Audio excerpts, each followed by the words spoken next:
And to the motivational speakers dismay, I am an engineer, but I'll try to portray a different, non-conventional picture, only because I'm passionate about this as well. So as the title suggests, it might sound a bit demotivational coming after Ahalia's talk. Why is reality broken? I'll try to put it in perspective as I progress along.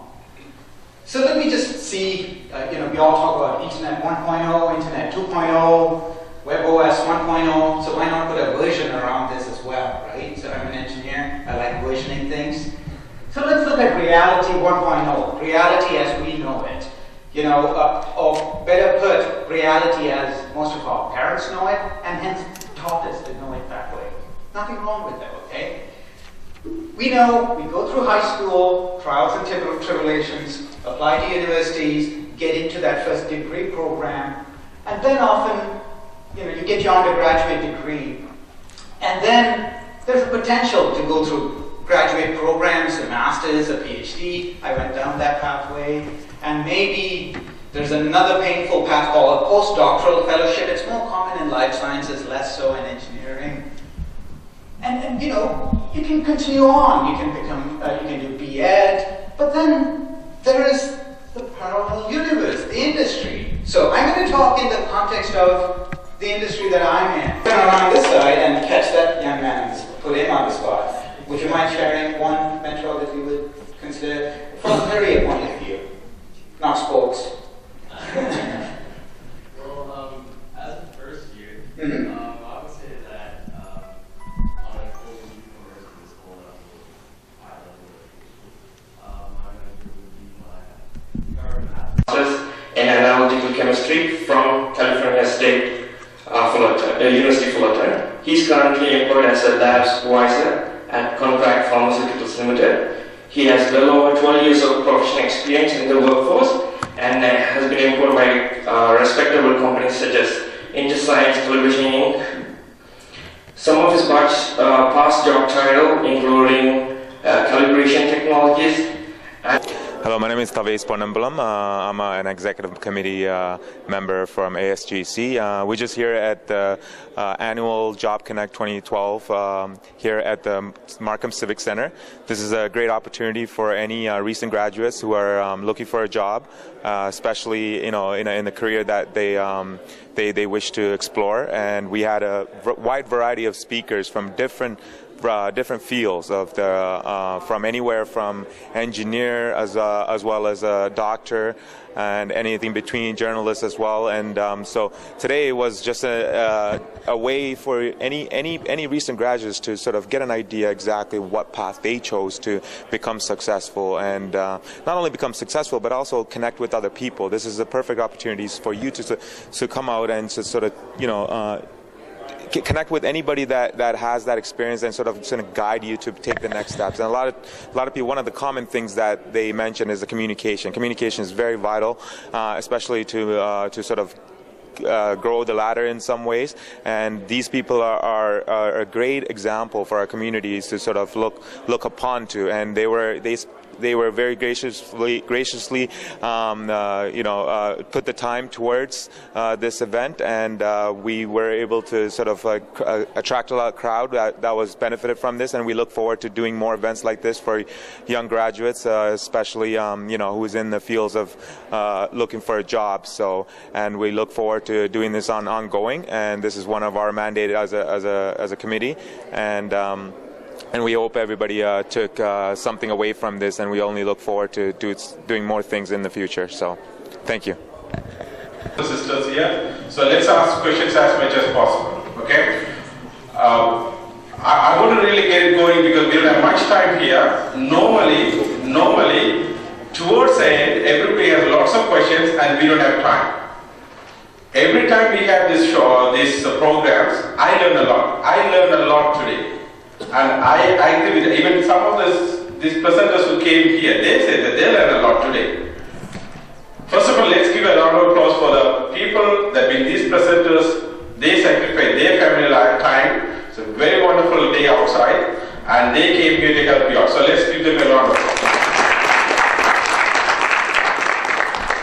there's one speech from Sasi is going to be in between because we really want to get this one going. So let's have that one in between. So now, that would help us. My name is Vendan and I work in IT email solutions.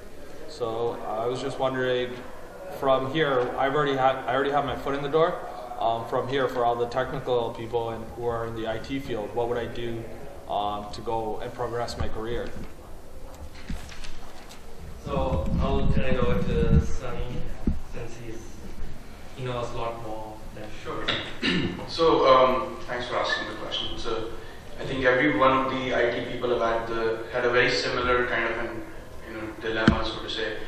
What you really need to do, and I'm sure you've heard this before, is ask yourself what you want. IT is not just about being a programmer or being a technical person. It's a big support function for a lot of businesses, and if you see yourself as the technical guru, then you have a path to follow as an architect or a system administrator or somebody with a very technical kind of a domain expertise.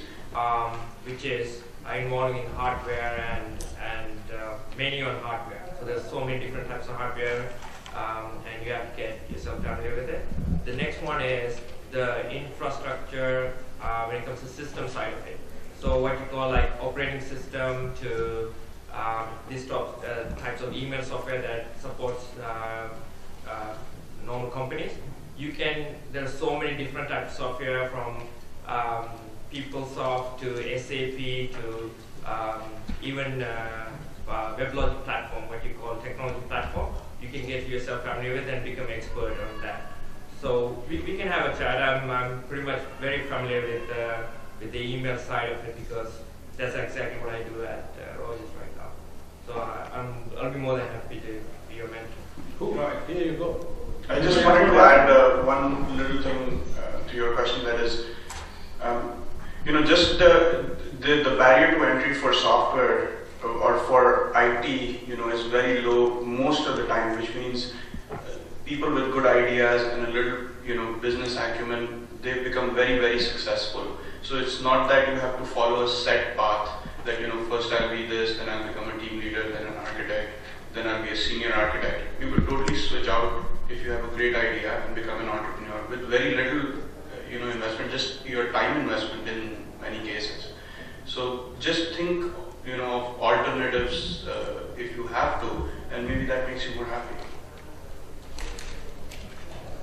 That's another huge issue in our community, that most of us are undervalued or underpaid in our jobs. So it's good that the initiative what you attend. Anybody else want to add on this? Yes, sir. One more thing. The most important is where you want to see yourself in 10-year time.